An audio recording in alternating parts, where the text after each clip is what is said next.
I'm Erica. Standing in the driveway of the house I once called home, the sun warms my face as I hold the keys in my hand. The house is now mine, every brick and corner a symbol of my hard-won independence.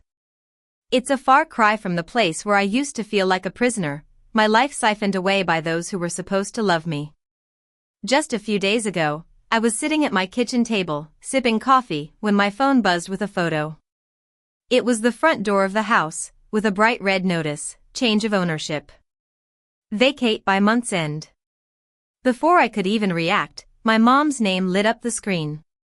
I let it ring twice before answering. "It's you," she said, her voice full of accusation.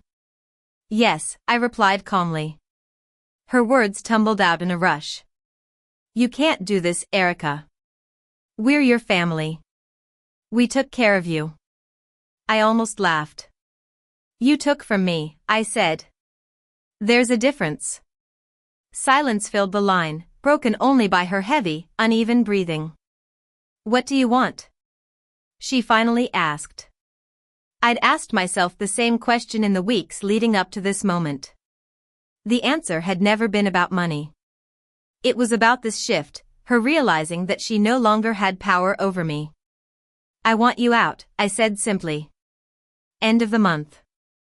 After that, the locks change. I could hear her trying to hold back something, whether it was anger or tears, I couldn't tell. "You'll regret this," she said. But I knew better. Regret was waking up every day in that house, working endless hours just to hand my life over to people who saw me as a resource. This was release. As I look back, I remember the day it all started to fall apart. I was sitting in the kitchen, sipping my coffee, when my mom walked in. She was a controlling woman, always believing that my life was hers to dictate. Her name is Helen, and she's in her late 50s. She had a way of making me feel small, like my needs didn't matter. 3% of your pay goes to your brother," she said flatly, her arms folded as if she were reading from a rulebook she'd written just for me. "The other 20? Mine." Simple as that. The air in the kitchen was thick, as if the walls were closing in, waiting for my response. I set my coffee cup down slowly, letting the silence stretch. I could see the smug look on her face, thinking she'd won. But I'd had enough. I stood up, grabbed my jacket, and slipped one arm into the sleeve. "Here's simpler," I said, meeting her eyes. "I'm gone, and you'll never see a cent from me. Pay your own bills." Her face tightened, sharp as glass, like the sky before a storm. Behind her, my brother, Jake, who's 22, shifted in his chair, avoiding my gaze like a guilty child. I didn't need to pack much. I'd left a bag by the door weeks ago, knowing this moment would come. Outside, the winter air stung my cheeks. The sound of my boots on the driveway was my only goodbye.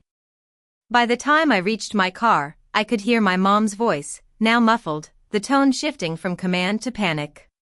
But I didn't turn back. I drove for 3 towns before the adrenaline faded. I checked into a motel that smelled of bleach and burnt coffee, but it was mine. The key in my hand felt heavier than the one to my old room. The first few days were eerily quiet. No footsteps outside my door, no shouted instructions from the kitchen, and no reminder that my paycheck didn't really belong to me. In that quiet, I started to see things clearly. For over a year, 80% of my income had been taken, thousands of dollars siphoned away without a single thank you, all in the name of family duty. I had enough saved to survive, but I wanted more. I wanted independence, a life where I could make my own choices. I picked up extra shifts at work, found a roommate named Lily who actually paid her share on time, and opened a separate bank account that my mom would never know about. Weeks passed, and then one morning, my phone buzzed with a message. "The electricity's been shut off. Can you send money? Just for now." I stared at it for a long time, remembering all the times she'd made me feel like I owed them. Instead of replying, I took a screenshot and saved it in a folder I titled Receipts. I went back to work, knowing this was just the beginning. 2 weeks later, the calls turned into voicemails. At first, my mom's voice was sharp, ordering me to stop acting childish. Then, it softened into pleading. By the fourth message, she was crying because the water had been shut off too.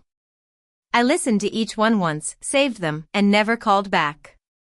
Every time her name lit up my phone, it was a reminder that her control over me was slipping. Then, Jake called. His voice was quieter than I'd ever heard it. "They're talking about selling the house," he said. "It's bad, Erica. She thought you'd step in. You always did before." That made me smile, not out of joy, but because I recognized the truth. I'd always bailed them out, and that's why they thought I always would. I didn't tell him that I'd already checked the public records and knew the mortgage was behind and the bank had filed the first notice. Instead, I said, "I'm sorry you're going through that," and let the silence hang. A few days later, a letter arrived in my mailbox. It was a plain white envelope with my mom's handwriting. Inside was a single sheet of paper.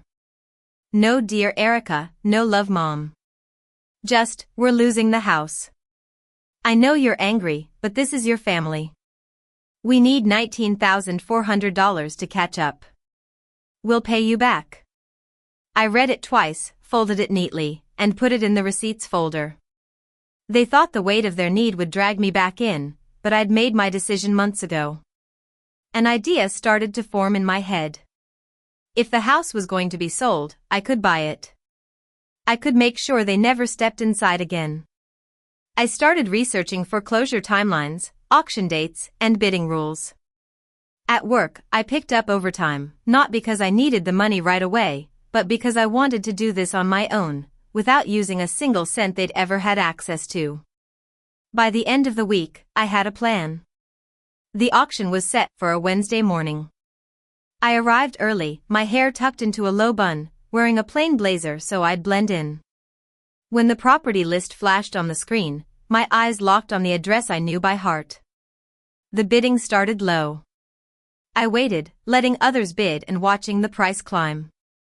When it reached a number that made half the room hesitate, I raised my paddle. One bid, and the room shifted. A man across from me countered, but I didn't blink. I raised my paddle again and again. It became a rhythm, his hesitation and my certainty. Finally, the auctioneer's voice cut through the air. "Sold." The gavel came down, and by noon, the papers were in my name. No co-signers, no shared ownership, no way for them to get the house back.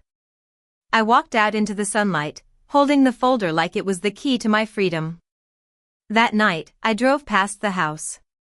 The lights were on, and shadows moved behind the curtains. They had no idea what was coming. Now, as I stand here in the driveway, the locksmith has just finished changing the locks. Inside, the house is hollow, the echoes of the past replaced by a sense of possibility.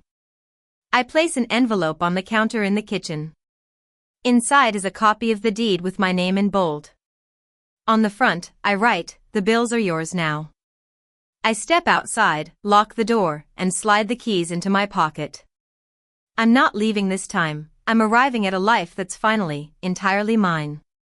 This is the power of taking back control, of standing up for myself, and of showing that sometimes, the most powerful revenge is a quiet one.